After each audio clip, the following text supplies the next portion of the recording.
Hey guys, I'm going to be showing you how to do the door reversal on an upright freezer today.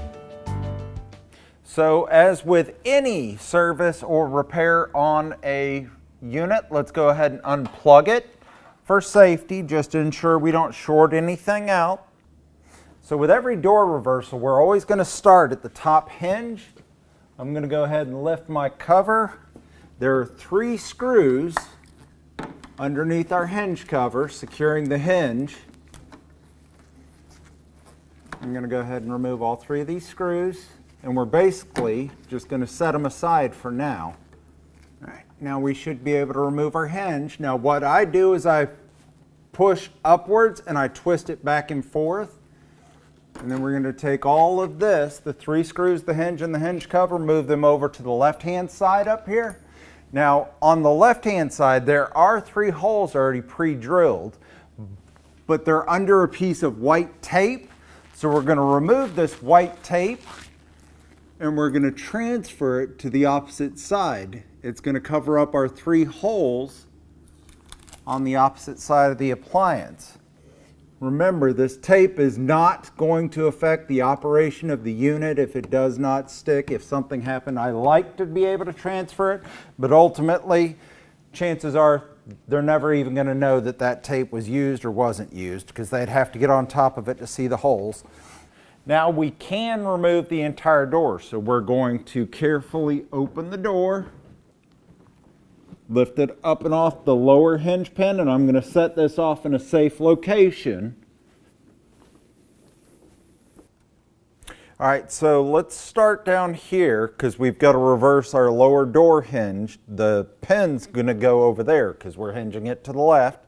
So let's take our covers and slide them forward so we can pop them off. We've got one on each side. We've got 1 Phillips screw in our that's securing our closer.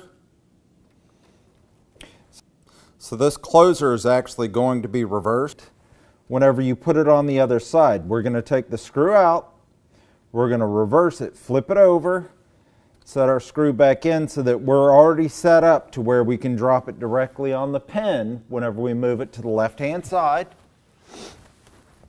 We've got our pin itself. Now this pin is screwed, it's actually got a thread on the bottom, so it's screwed down in place. If we just loosen it up using a pair of pliers,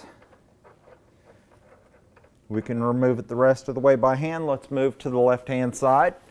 All right, so now that I'm on the left-hand side, I'm going to put it on the outer opening.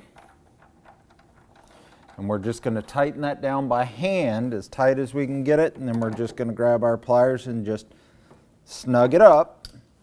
Grab our already flipped closer and drop that straight down. Tighten up our screw that secures it in place. Now make certain that you get that screw good and tight.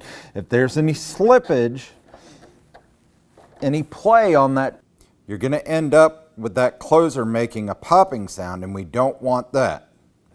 And then we can take our cover and slide it right back on. And I'll slide my cover back on over here just so that we're completely done down here on the bottom. There we go. So now let's do the bottom of the door. All right, so now we're going to move our tension clip from this side to this side. Since we moved our lower hinge, it's going to involve removing 2 Phillips head screws,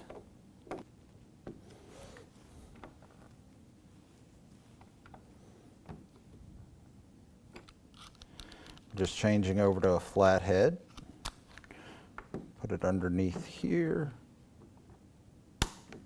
there we go. All right, so this is the way that my tension clip and my bushing were basically put together whenever it was on the opposite side. So to convert them so that we can move them to the opposite side of our door, I'm going to slide my clip off. We're going to rotate the bushing. Then we're going to rotate our hook Now there's a little cutout part on this bushing that we're going to slide right through the middle of our tension clip, and it hooks on right there on the side. But these actually have to be inserted at the same time because the tensioner is sandwiched around the little shield on our bushing, and then we're going to push them both back in. Now of these two screws, the longer one goes into our tension clip, our little hook, and I'm just going to get that as tight as I can get it. Make certain with these you get it as snug as you can down here in the bottom of the door. If this thing has any play whatsoever, I have found that they can actually create popping from down on the bottom whenever the consumer's opening and closing the door. So to prevent from creating a service call in this process, make certain that you get both of these screws as tight as you can. Now, I do not recommend using a drill because you are screwing directly into plastic, and once we strip it out, there's not going to be a lot you're going to be able to do other than order a whole new door for the unit, because it is plastic material that is part of the base of the door. But now that we've got that reversed, check to see that your magnet hasn't fallen out of the door down here. And then let's go ahead and let's stand our door back up and put it back on.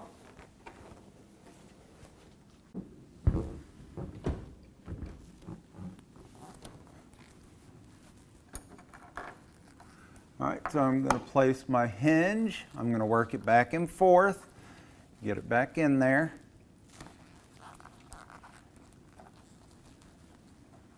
And then we're going to run our 3 screws back in.